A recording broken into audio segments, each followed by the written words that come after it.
اس عنوان بس اس بات کے تحت کہ بس یہ اس معرکے میں سفیانی مارا جائے گا، اس کا پورا لشکر، اور سفیانی دھوکہ بھی دے گا پہلے. اب دیکھیے جو میں نے جہاں سے بات شروع کی تھی وہاں لانا چاہ رہا ہوں کہ جب اسے پتا چلے گا کہ کوفے سے لشکر میرے مقابلے پر آ رہا ہے، ظہور ہو گیا مہدی کا، تو یہ بھی جائے گا لشکر لے کے. جب سامنا ہوگا نشانی طلب کرے گا، امام اس کو نشانی دکھائیں گے، بیعت کر لے گا. سفیانی بیعت کر لے گا، امام بیعت کر کے جب واپس جائے گا تو اس کے لشکر کے سپاہی کہیں گے کہ پھر ہم سے اتنا قتل و غارت کیوں کرایا؟ تو نے جب تجھے بیعت کرنا تھی تو یہ بیعت توڑ دے گا. اب دیکھیے کردار کون سا ہے؟ وہی فتح مکہ کے وقت ایمان لایا.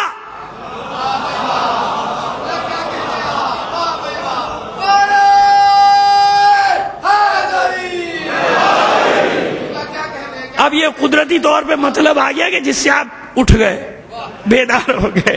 صلوات بھیج دیجیے محمد. بڑی مشکل ہے، بڑا مشکل ہے سرکار، آپ لوگوں کے ساتھ چلنا بڑا مشکل ہے. لیکن یہ کہ اب دیکھیے اب آپ کی سمجھ میں آئی بات کہ کیا ہوا اس وقت کہ ایمان لایا اور بیٹے کا خط بھی موجود ہے کہ یہ تو نے کیا کیا، یہ میرے بھائی کے قاتل، میرے ماموں کے قاتل، میرے نانا کے قاتل، ہم نے اتنی جنگیں لڑی سب بھول گیا تو اس نے یہی کہا تھا جواب میں، ارے مصلحت اسی میں ہے. تو اب بتائیے اسی نے بعد میں سب سے زیادہ نقصان اس نے اور اس کی اولاد نے پہنچایا کہ نہیں؟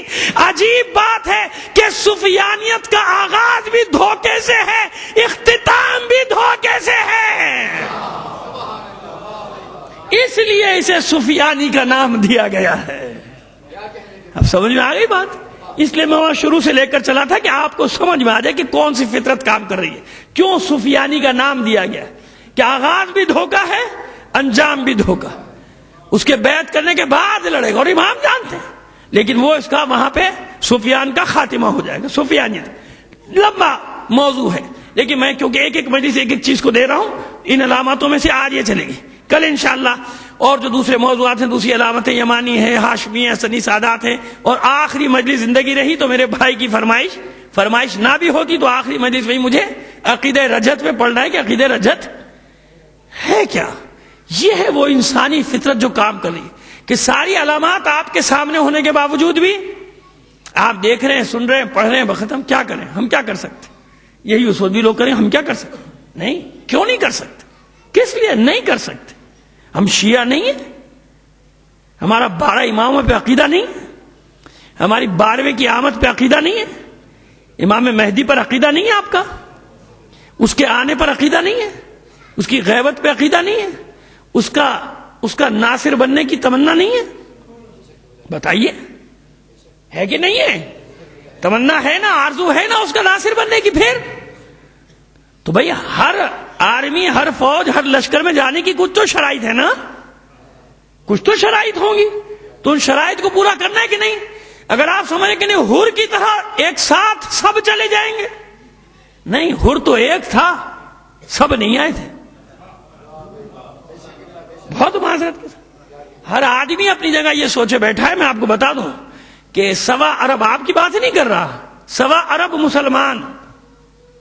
کون سے عرب بھائی؟ وہ جو بلین میں ہوتے ہیں، وہ عین والے عرب نہیں، وہ تو بہت سارے 1.25 نہیں ہیں، اگرچہ کہ طاقت میں 1.25 ہی ہیں. تو 1.25 ارب مسلمانوں کی یہ تمنا ہے کہ مہدی یہ دورہ آئیں گے، ہم ان کے لشکر میں شامل ہو جائیں گے. ہے نا؟ سب مسلمانوں کی یہ تمنا ہے، صرف شیعوں کی نہیں، سب مسلمان جن کے لیے ولادت ہوئی ہے ان کے لیے بھی، جن کے لیے ولادت نہیں ان کی سب کی تمنا ہی ہے کہ سب شامل ہونا چاہتے ہیں. ایک عزیزو، یہ 1.5 ارب مسلمانوں کی حالت تو دیکھو، یہ سب شامل ہو جائیں گے. اصل میں یہ سب یہی سوچ رہے ہیں کہ جب آئے گا تو چلے جائیں گے، جب آئے گا تو برائیاں چھوڑ دیں گے، جب آئے گا تو ایسے تھوڑی چھوڑتے ہیں. نہ معلوم کتنی بار تاریخ میں امتحان آ گئے، کب کس نے چھوڑا؟ کیا چھوڑا؟ کچھ بھی نہیں چھوڑا. سامراج کا ساتھ بھی دیا، انگریزوں کی نوکریاں بھی کی، انگریزوں کے جوتے بھی سیدھے کیے، انگریزوں کے برتن بھی دھوئے، انگریزوں کے کپڑے بھی دھوئے، انگریزوں کو افرادی قوت بھی فراہم کی، انگریزوں کو اندر داخل ہونے کا راستہ بھی فراہم کیا، ضمیر بھی بیچے، دین بھی بیچے. نہیں بیچے مسلمانوں نے؟ یہ اتنی بڑی سلطنت کیسے ختم ہو گئی؟ وہ تو انگریز تو اتنے سے آئے تھے خریدا کس کو انہی نے؟ انہی مسلمانوں کو. تو آپ کیا سمجھ رہے ہیں؟ یہ ہے مسلمانوں کی، انسانوں کی فطرت ہے. دین فروش، ضمیر فروش سب کچھ بیچتے چلے گئے. آج بھی فائدے حاصل کرنے کے لیے کیا کچھ نہیں کرتے، منصب کے لیے کیا کچھ نہیں کرتے. اس آخری حدیث پہ، یعنی آج کے لیے آخری علامت پہ ختم کرنا چاہتا ہوں کہ میرا چھٹا امام فرماتا ہے کہ جب یہ دیکھو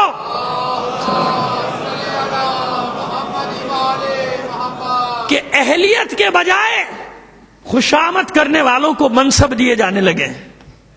حاکم ناراض ہے تو سب ناراض، حاکم خوش ہے تو سب خوش ہیں. آج ہمارے ایک بہت ہی قریب محبت کرنے والے، چاہنے والے مومن باعمل دوست نے ہمیں بڑا عجیب ایک واقعہ بتایا، اور اتفاق سے ہمیں یہ حدیث بھی آج پڑھنی تھی. تو ہم نے دیکھا یہ تو بات وہی ہو گئی کہ لوگ یہ دیکھتے ہیں خوشامدی کے حاکم خوش ہے کہ ناراض ہے.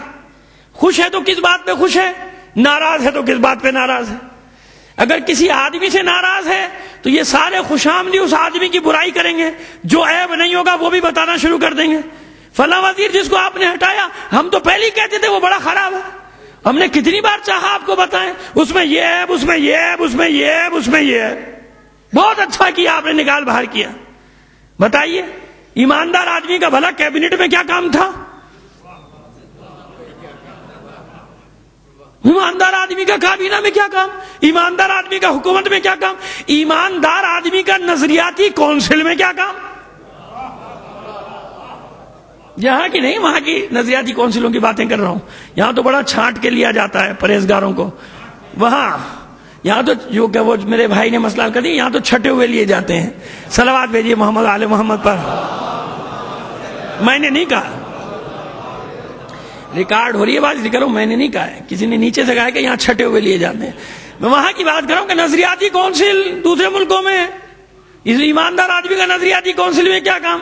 اس نظریاتی آدمی، اس ایماندار آدمی کا فلاں حال میں، فلاں کونسل میں، اپنے سب کونسلوں کے نام لوں گا، پتہ نہیں یہاں بھی بیٹھے ہوتے ہیں کچھ لوگ کہیں گے لو ہمیں بھی رگڑ دیا مولانا نے خامہ خامہ ہی. صلوات بھیج دیجیے محمد آل محمد پر. خیر، تو یہ ہے خوشامدی. اور اگر دیکھا ہے کہ کسی سے راضی ہو گیا، بھائی اس نے بڑا اچھا، مثال کے طور پہ میرے ساتھ بڑا اچھا احسان کیا، ہم تو پہلے ہی کہہ رہے تھے یہ بڑا نیک آدمی، میں نے آپ کو کہا تھا فلاں ٹائم پہ، ہوتا آپ سمجھے نہیں، میں اسی کو کہہ رہا تھا. اور سب خوش کہ کسی طرح میں زیادہ سے زیادہ قریب ہو جاؤں تعریف کر کے. اس بات پہ آج حاکم خوش ہے تو لہذا اس سے زیادہ خوشی کا اظہار کرو، اس بات پہ ناراض ہے تو اس سے زیادہ. اور وہی لوگ حاکموں کو لے بیٹھتے ہیں، حاکم روتا ہے بیچارہ کہ میں نے تو اتنا چاہا نہ تھا جتنا تم کر بیٹھے ہو. تو شاہ سے زیادہ شاہ کے وفادار جب اس قسم کے ہو جائے نا گدھے اور احمق لوگ، تو وہ یہی حشر کرتے ہیں. آخر میں خود بیچارہ بیٹھا صفائیاں پیش کر رہا ہوتا ہے، بھائی میں نے یہ نہیں کیا، میں نے یہ نہیں کیا، میں نے کب کہا تھا، میں نے کیوں کہا تھا. بھائی نیچے والوں کو بھی تو سمجھا دیتا کہ کس حد تک آگے جانا ہے. وہ تو تجھ سے آگے بڑھ گئے 2 قدم. صلوات بھیجیے محمد آل محمد پر. تو جب ایسے مشیر ہوں گے، جہاں ایسے مشیر اس قسم کے ہوں گے